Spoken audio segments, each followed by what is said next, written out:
It's Friday, August 14th, and look what we got. 8 sheets of whatever you call this, TX, extruded, poly, whatever it is. So it says right there, that's something interesting, 25 pounds per square inch max. I guess that means standing on it kind of a PSI, right? I don't know what the 0.1% water absorption means, if that's part of the 25 PSI they're talking about.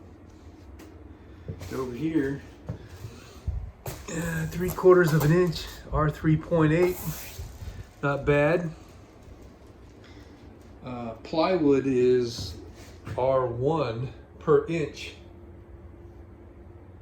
So I got 3/4 inch plywood, so that's 0.75 R. So if I got 3.8 and 0.75, we're looking at about R4.5 for our floors, which I'm okay with that. I really don't think the floors need that much insulation anyway. It doesn't for the summer.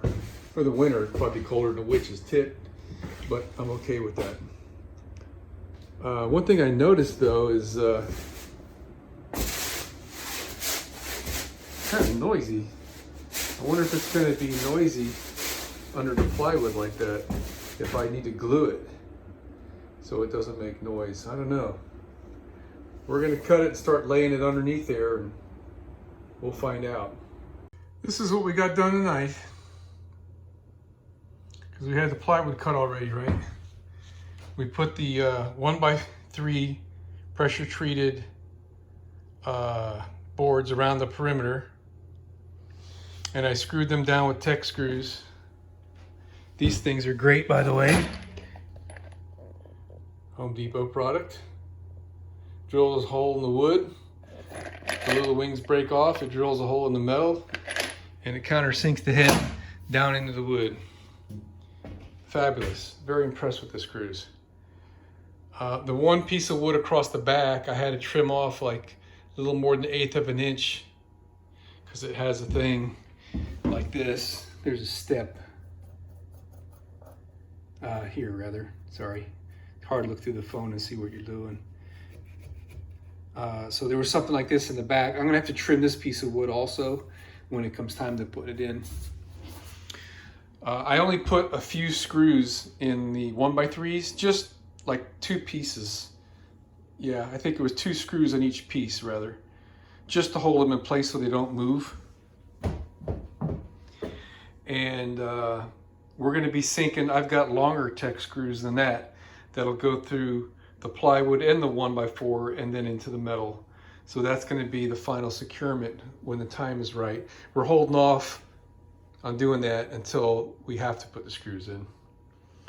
What we've got here, if you guys aren't aware, this is my fuel tank access, and I'm just too tired to work on this in the middle of the night.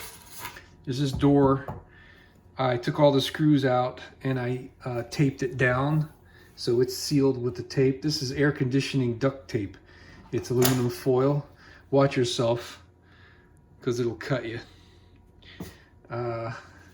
So I was standing on it to make an impression.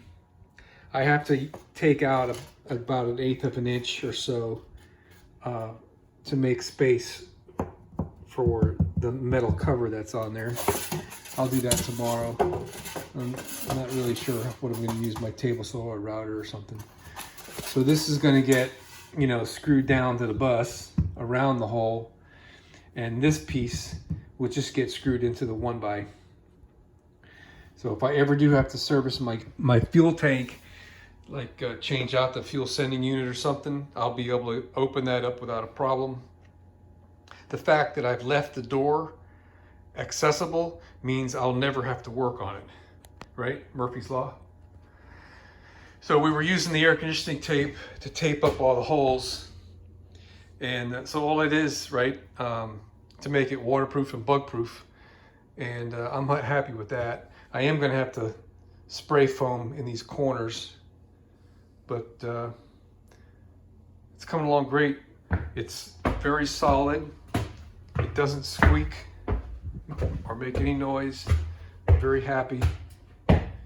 The 3/4 inch insulation does a fabulous job. The metal floors are really, really cold right now in this area because the AC is at 71 degrees and blowing straight down at it. I was laying on the floor a little while ago before we put the plywood down here, this last piece of plywood. And, you know, it was like painfully cold on your back. We put the insulation down there and it felt warm, you know, just because it's insulating my body from that. So I'm really happy with the 3/4 insulation for the floor. I think that's more than enough. I'm really, really convinced that you don't need any more than that on the floor.